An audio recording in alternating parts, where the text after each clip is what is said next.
My dad announced everyone paid their share for the upcoming trip. Then, he secretly used my card to pay for everything and told the family I'd agreed to cover them. So I said only those who paid can go and went on the trip alone. I was staring at my banking app when my heart did that thing hearts aren't supposed to do.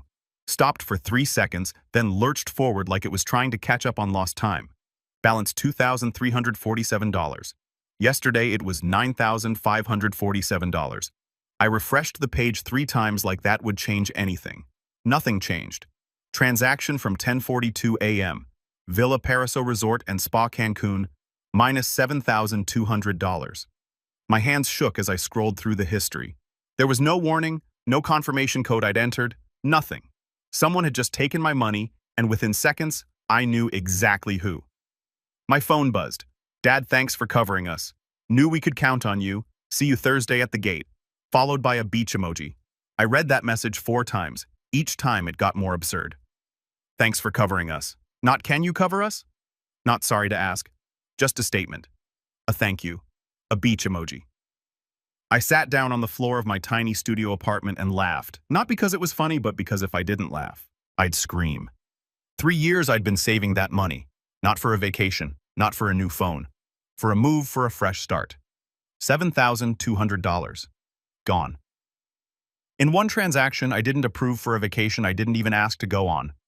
I'm 31 years old. I work as a logistics coordinator for a medical equipment company. Make $52,000 a year after rent, insurance, groceries, and that credit card. I'm still paying off from when Dad borrowed it 5 years ago and never paid back. I'm left with about $800 a month if I'm lucky.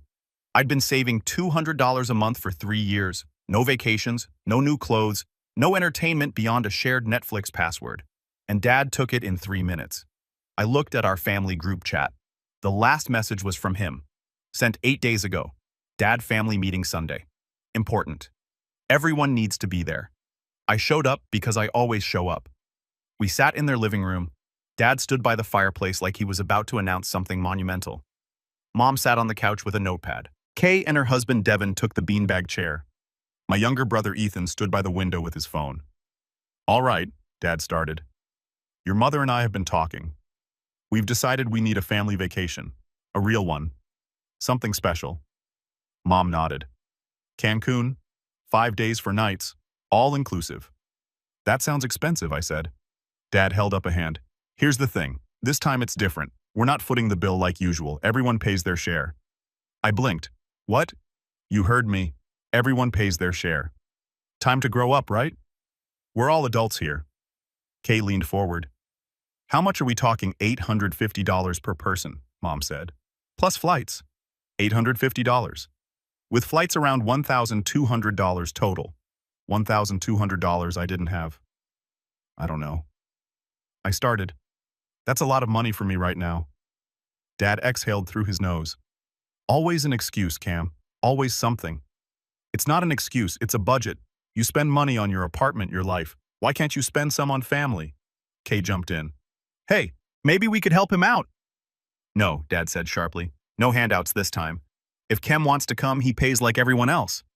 I clenched my jaw. Fine. Let me think about it. Don't think too long. Mom said we need to book by end of week. I drove home that night feeling crushed.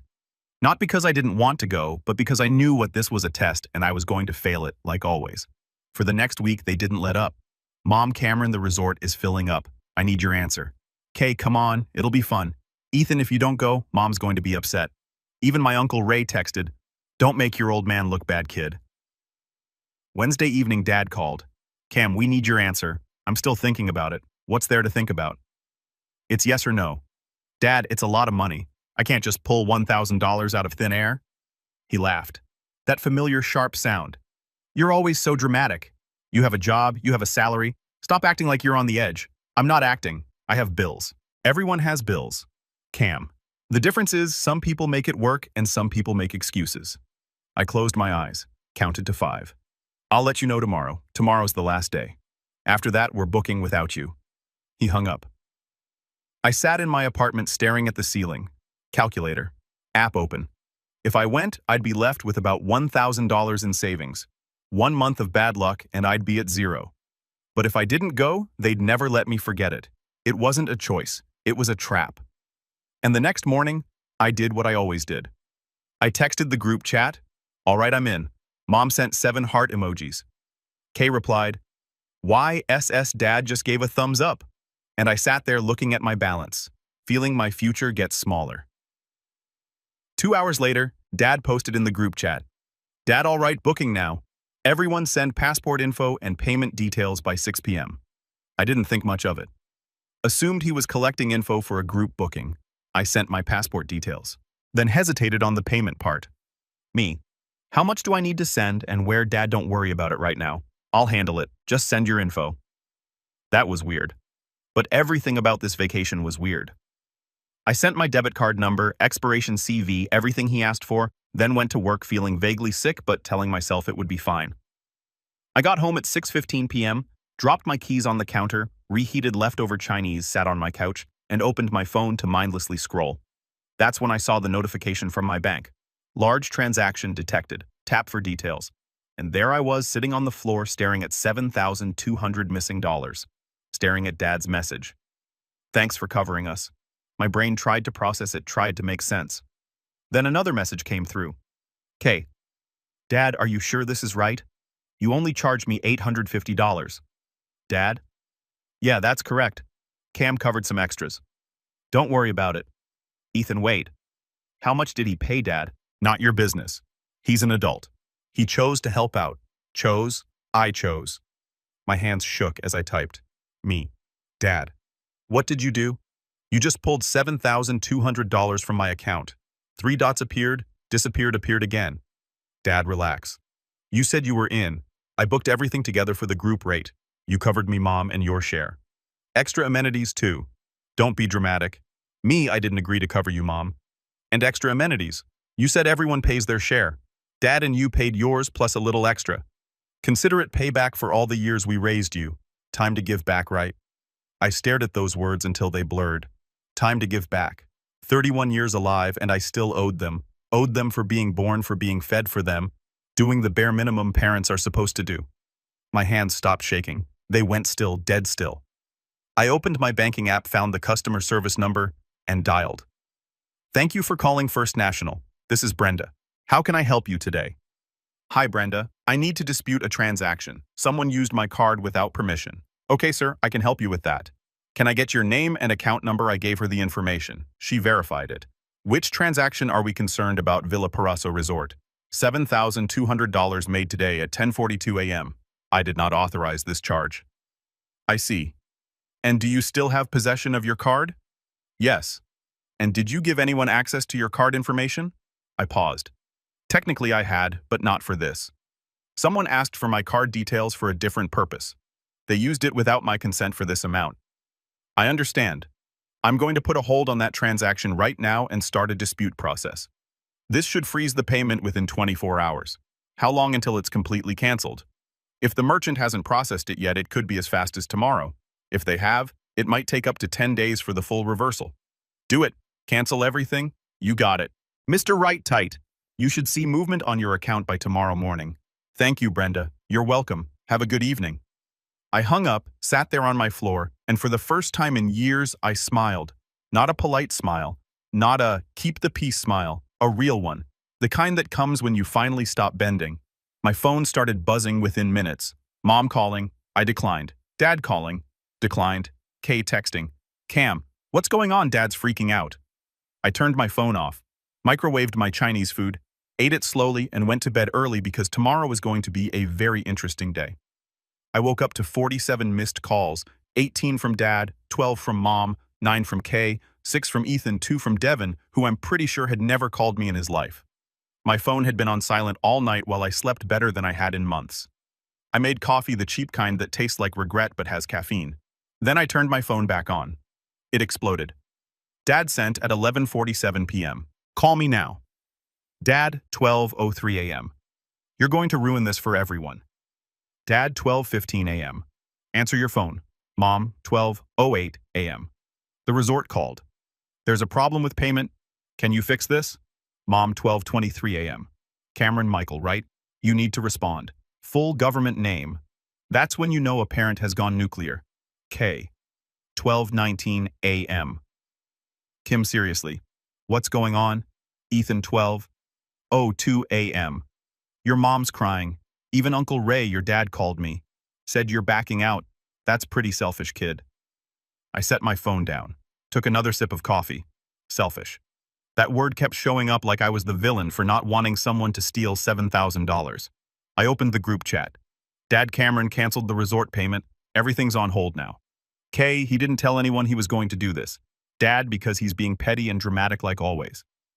Ethan, maybe he had a reason. Dad, the reason is he doesn't care about family. I'd spent 31 years caring about family. Showing up to every dinner, every birthday, every event where I was background noise. I'd loaned Dad money. He never paid back. Covered Kale's rent. Helped Ethan move 4 times in 2 years, but sure, I didn't care about family. I typed a response. Me, I disputed a fraudulent charge on my account. That's all. Dad fraudulent. I'm your father. Me and you took $7,200 without permission. That's called theft. K. Cam. He was just trying to help organize everything. Me by charging me for his vacation. Mom, we were going to pay you back. That was new information. Also definitely a lie. Me, when you never paid back the $3,000 from 2019. Silence. Because they knew it was true. Dad had borrowed $3,000 for his truck transmission. Said he'd pay me back when his tax return came in. His tax return came, the money never did. When I brought it up later, he said I was nickel and diamonding family. Dad, this is completely different. Me. You're right. This time, it's $7,200. The chat went quiet. I finished my coffee, got dressed, headed to work. My phone rang. Dad voicemail, Mom voicemail, K voicemail. I drove with the radio on windows down. Work was beautifully normal. I coordinated shipments, answered emails, ate a vending machine sandwich. Around 11, my coworker Jennifer stopped by. You okay? You seem different. Different how? Like calm. Usually you're stressed. I canceled the family vacation. Her eyebrows went up. Are you mad? No, I'm actually relieved. She nodded. Then you made the right call. At lunch, I listened to one voicemail. Dad's. His voice was tight, controlled fury wearing a mask. Cameron, I don't know what you think you're doing, but you need to fix this today. The resort is threatening to cancel everything. Your mother is upset. Your sister is disappointed. You're being selfish and childish. Call me back immediately. I deleted it. Then I opened my banking app. The transaction was frozen, pending reversal. 2 to 4 business days. I opened a new browser tab and searched for flights. Not to Cancun, somewhere else. Portland to Phoenix. Phoenix, clicked. Desert. Dry heat. Completely different from Oregon's gray drizzle. Cheap flights, cheaper hotels. I could do Phoenix for under $800. 4 days. I didn't book it yet, but I saved the itinerary. Just knowing I could felt like power. My phone rang. Unknown number. Hello? Is this Cameron, right? A woman's voice. Professional. Yes, this is Lisa from Villa Paraiso Resort. I'm calling regarding booking confirmation number VPR 447821. We've received notice of a payment dispute. My stomach dropped. Okay. Our records show a group booking for 6 guests under the name Richard. Right. The initial payment was flagged. We're required to verify the charge with the cardholder directly. That's you, correct? Yes. And did you authorize this payment? This was it. The moment where I could cave, say it was a misunderstanding. Let Dad have his vacation. Or I could tell the truth. No. I said I do not authorize that charge. I see. In that case, we'll process the cancellation. The full amount will be returned within 3 to 5 business days. What happens to the booking? It's canceled. If your party wants to rebook, they'll need to provide alternative payment. Got it. Thank you. You're welcome, Mr. Wright. Have a good day. I hung up. Sat at my desk staring at my screen. It was done. Really done. No refunds for Dad, no trip for anyone. My phone started ringing immediately. Dad. This time I answered. Cameron, what the hell did you just do? I confirmed to the resort that I didn't authorize the charge. You did what I told them, the truth. That you used my card without permission. I'm your father. You gave me your card information for my portion of the trip, not $7,000 for yours. This is unbelievable. You just ruined everything for everyone. Your mother, your sister, Ethan, you ruined it when you stole my money. I didn't steal anything. His voice was so loud I had to pull the phone away. You took money without asking. That's theft. We're family. Family helps each other. Then why didn't you help me by asking first? Silence. You never ask Dad. You just take. And then you make me feel guilty for having boundaries. Boundaries. You sound like one of those therapy people. Maybe I should see one. Might help me figure out why I let you do this for 31 years. You want to know why? Because you're weak. You've always been weak. You can't stand up for yourself, so you do this passive-aggressive nonsense instead. Something in me cracked, not broke. Cracked. I just stood up for myself, Dad. That's what this is. And you can't handle it because for the first time in my life I said, no, you're going to regret this. Maybe, but at least I'll regret it with $7,000 in my bank account. I hung up. My hands were shaking, but I felt something I hadn't felt in years. Free. The rest of the day was chaos I didn't participate in. The family group chat exploded. I muted it. Kay called 6 more times. Voicemail. Mom texted, "We need to talk about this like adults." I didn't respond. At 5 p.m., I drove home, ordered pizza, scrolled through Phoenix hotel reviews, found a place near downtown. 3 stars clean, pool, breakfast included, booked it, then booked the flight. Thursday to Monday, 4 days solo trip. Total cost $743, including rental car. I stared at the confirmation. My first real vacation in 3 years. Paid for by me. Planned by me for me. No family, no obligations, no guilt, just me, and the desert. I went through my contacts one by one. Dad blocked, Mom blocked, Kay blocked. Ethan hesitated. He'd been the least aggressive, but he also hadn't defended me. Blocked. Uncle Ray blocked. My contact list got much shorter, and I didn't feel sad. That night I couldn't sleep. Not because of anxiety, because of adrenaline. I kept thinking about Phoenix, about sitting by a pool with a book and nobody asking me for anything. Friday morning, the money was back. All $7,200 plus a $15 credit from the bank. $9,562. I transferred $2,000 into savings. The rest stayed in checking. Available, ready. My phone had 23 new notifications. I deleted them all without reading. Then I texted my boss. Taking vacation next week. Thursday through Monday. Boss approved. Have fun. I packed light. 1 backpack, 4 days of clothes, toiletries, charger, headphones. Wednesday night I ordered an Uber to the airport at 5 a.m. Didn't tell anyone I was leaving, just went. Thursday morning I was at the gate, boarding pass in hand, watching the sun come up through the terminal windows. My phone buzzed one last time. Mom, please don't do this to us. I turned it off completely and boarded the plane. Destination Phoenix, purpose. Absolutely nothing except existing without them. Phoenix hit me like opening an oven. I stepped out of the airport into 103 degrees heat that felt like walking into a wall made of hairdryers. My Oregon rain jacket was suddenly the stupidest thing I'd ever packed. But it was different. Completely, wonderfully different. No gray skies, no drizzle, no passive-aggressive family members. Just sun heat and a rental car with working AC. My hotel was exactly what I'd booked. 3 stars clean, a pool that looked slightly too blue to be natural. The guy at the front desk handed me a key card. You here for business vacation? He looked genuinely surprised. Cool. Enjoy the heat, I guess.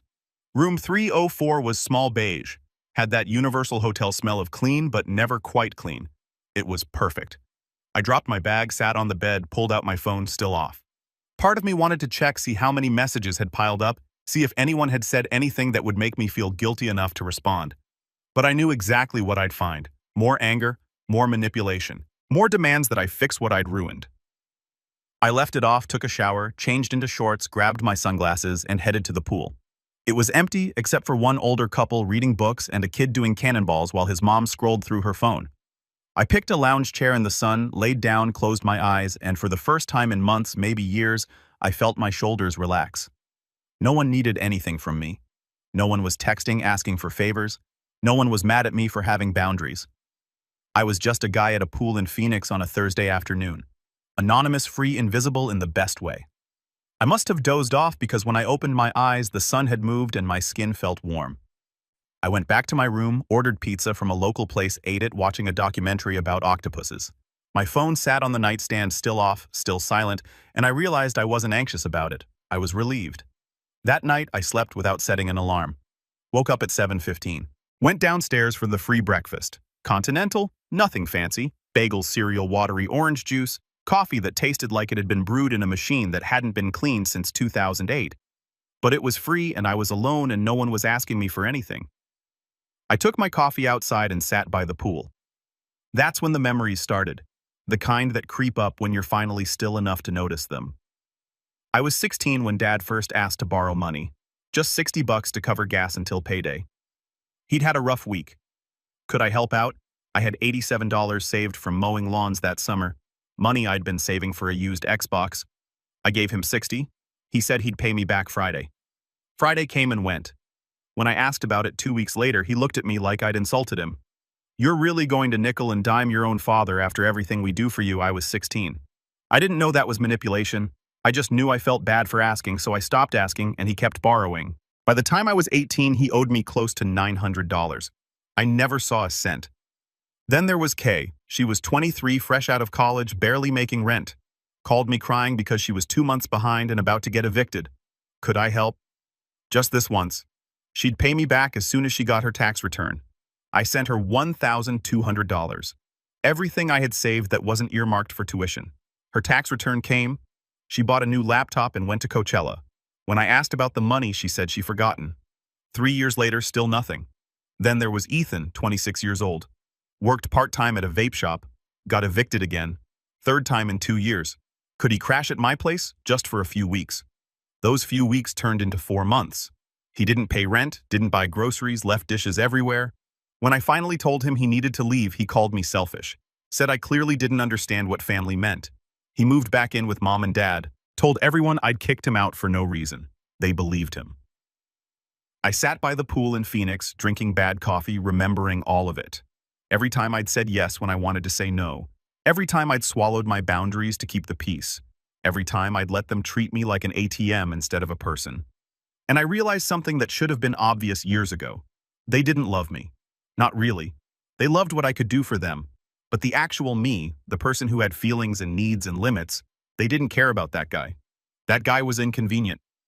I finished. My coffee, went back to my room. Sat on the bed staring at my phone. Still off. I could turn it on, see what I missed. Maybe someone had apologized. But I knew better. They weren't sorry. They were angry. Angry that I'd stopped playing my role. That I'd enforced the boundary. I left the phone off. Friday, I spent the day driving around Phoenix. Saw the desert botanical garden. Walked through trails covered in cacti. Took photos on my camera, not my phone, because my phone was still off, and I liked it that way. Had lunch at a Mexican place with a line out the door. Fish tacos that were better than anything I'd had in Portland. That night, I ate dinner at the hotel diner, ordered a burger, and sat at the counter. An older woman sat next to me.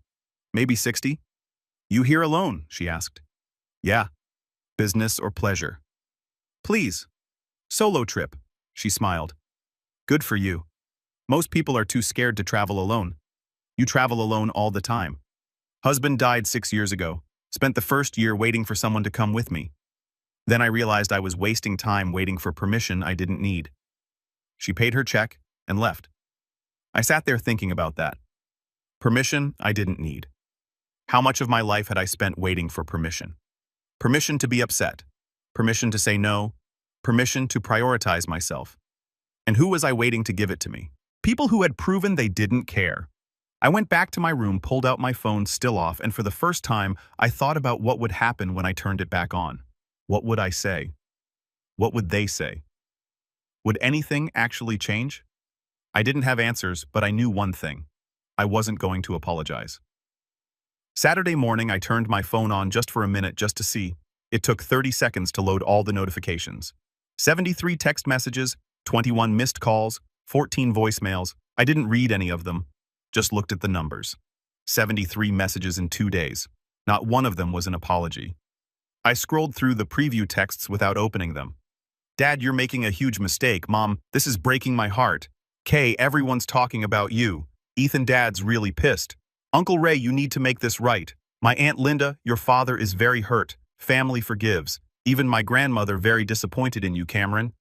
73 messages, not one asking if I was okay. Not one acknowledging that maybe Dad had done something wrong.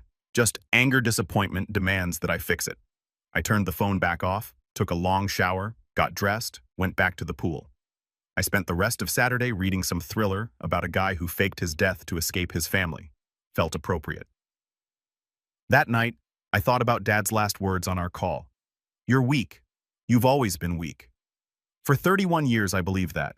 Believed that standing up for myself meant I was difficult, that having boundaries made me cold. that saying no meant I didn't love my family. But sitting here in Phoenix 73 and read messages on a phone I deliberately turned off, I realized something. Weakness isn't saying no. Weakness is saying yes when it destroys you. And I'd been weak for 31 years. But not anymore. Sunday was my last day. I checked out at noon, drove around Phoenix one more time, stopped at a coffee shop with local art on the walls, thought about turning my phone on. Checking messages, preparing for what came next, but I didn't. I just sat there drinking cold brew and watching people live their lives. A couple arguing quietly, a student studying, a mom working on her laptop while her toddler destroyed a muffin, normal people living normal lives with normal problems. And I realized I wanted that. Not the perfect Instagram version, just the regular version where my biggest stress was work deadlines, not whether my father would steal from me, not whether my family would weaponize guilt every time I set a boundary. Just normal. I drove to the airport, returned the car, checked in for my flight, sat at the gate watching planes take off. My phone was still in my bag, still off. And I thought about what would happen when I turned it back on. When I landed in Portland, when I walked back into my apartment, when I eventually had to deal with them, would I unblock them, let them back in, or would I keep them out, rebuild my life without them? I didn't know yet, but I knew one thing. Whatever I decided, it would be my choice. Not because I felt obligated, not because they demanded it, not because family is family and I was supposed to forgive everything, but because I wanted to or didn't. For the first time in my life, it was up to me. They called my flight. I boarded, found my seat. Windows side. The plane took off. Phoenix got smaller below me. And I closed my eyes thinking about what came next. Not with dread, but with something I hadn't felt in years. Possibility. The plane touched down in Portland at 8:47 p.m. Sunday night. The sky was gray, drizzling exactly as I had left it. I grabbed my backpack from overhead and filed out with everyone else through the terminal down to baggage claim.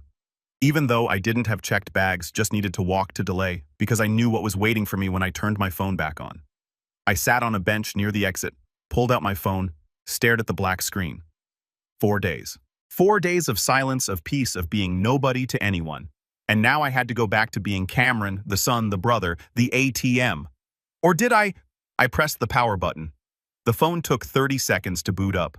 Then it started. Buzz, buzz, buzz, buzz. 147 notifications. 147. I didn't open them. Just stared at the number. Then I opened my settings. Went to my block contacts list. Dad, Mom, Kay, Ethan, Uncle Ray. My finger hovered over. Unblock all. That's what the old Cameron would do. Unblock them. Read the messages. Apologize for causing drama. Smooth everything over. Played the role. I closed settings. Opened a rideshare app instead. Ordered a car. Rode home in silence while the driver played pop music from 2015 and asked 0 questions. My apartment looked exactly as I'd left it. Small, beige, quiet, but it felt different. Or maybe I felt different. I unpacked my backpack, put my dirty clothes in the hamper, plugged my phone into charge, and left everyone blocked. The next morning I went to work. Jennifer asked how Phoenix was. Good. Really good. You look different. Different how, I don't know. Lighter. I thought about that. Yeah, I think I am. Tuesday afternoon, my boss called me into his office. Cameron, got a minute? I sat down, already running through worst-case scenarios. Budget cuts, layoffs, performance review. I wanted to talk to you about something. He said, we're opening a new logistics hub in Seattle. Need someone to run it. You interested? I blinked. Seattle? Yeah. It's a promotion operations manager. 68,000 base relocation assistants. You'd be running the whole show up there. 68,000. That was 16,000 more than I made. Now, when would this start? Ideally next month. I know it's fast, but you're the first person I thought of. You're reliable. You don't create drama. You just do the work. I sat there processing a promotion, more money, a chance to leave Portland to start over somewhere new, somewhere my family couldn't just show up. I'm interested, I said. He smiled. Great. Let's talk details Friday. I walked back to my desk feeling something I hadn't felt in years. Hope. Real hope. Wednesday, I got an email notification. Someone had Venmo requested me. I opened it. Kay, write $1,200 note for the vacation thing. We can work out a payment plan. I stared at it for a full minute. $1,200. Not the $7,200 Dad took. Not even close. But enough to make her look like the reasonable one, the one trying to fix things. I declined the request. Then I blocked her on Venmo too. Thursday night, I was at the grocery store when I saw her. Mom, aisle 7 pasta and canned goods. She had a cart half full and was reading the back of a marinara jar, like it held the secrets of the universe. I could have turned around, gone to another aisle, avoided her completely, but I was tired of hiding. I walked past her, grabbed a box of spaghetti, kept moving. Cameron. I stopped, turned. She looked older, tired. Or maybe I just never noticed before. Hi, Mom. I didn't know you were back. How was your trip? Good? That's good. That's really good. She set the jar in her cart. Can we talk for just a minute? I glanced at my basket at the exit at her. Sure. We moved to the side of the aisle. She fidgeted with her card handle. Your father is very upset, she started. Not an apology, an accusation. Wearing concern like a costume. I know. He didn't mean to overstep. He was just trying to organize everything. You know how he is. There it was. You know how he is. Mom, he stole $7,000 from my account. That's not what happened. He made a mistake with the booking. He thought you'd agreed to help out more. I didn't agree to anything except paying my share. $850, not $7,000.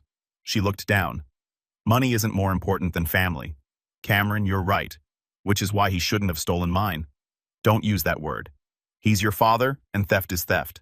She blinked hard like she was trying not to cry or trying to make me think she was trying not to cry. We raised you better than this, to turn your back on your family over money. And there it was. The guilt, the manipulation, the script I'd heard my entire life. But this time it felt hollow. Empty. Like watching a magic trick after someone showed you how it worked. Mom, I didn't turn my back. I set a boundary. There's a difference. A boundary? She said it like it was a word she'd never heard before. Yeah. A limit. A line you can't cross. Normal families have them. We are a normal family. I looked at her. Really looked at her, at the woman who'd watched Dad borrow and never repay. Who'd watched him take and never give back, who'd smoothed over every conflict by asking me to understand instead of asking him to change.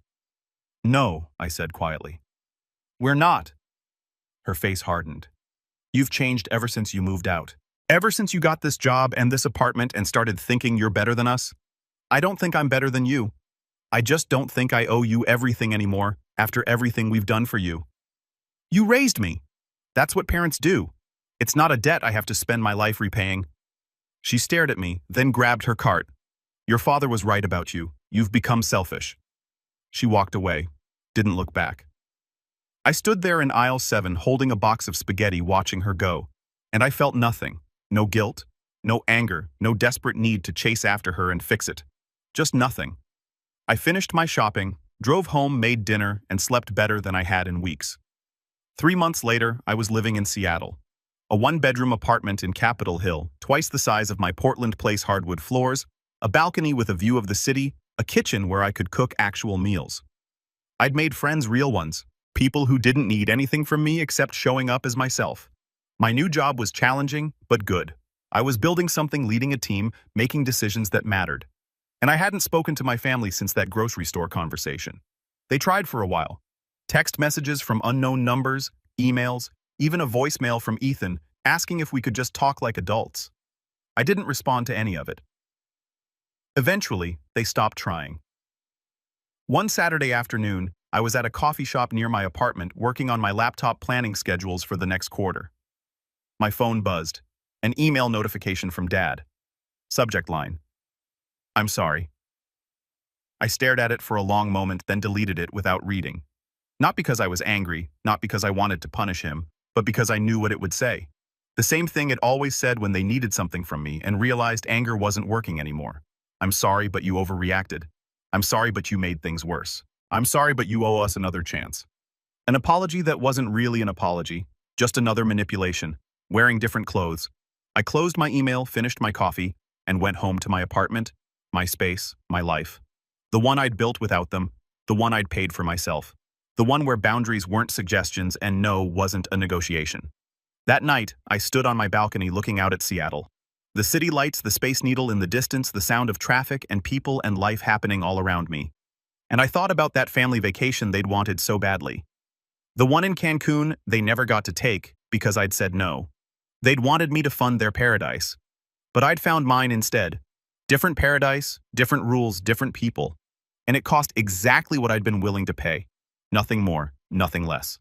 I pulled out my phone one last time, opened my blocked contacts list, stared at the names, then closed it and put my phone away. Some doors close and stay closed. And that's okay, because on the other side of those doors there are windows, and through those windows, a whole life you didn't know you were allowed to have. I went inside, made dinner, put on music, and lived.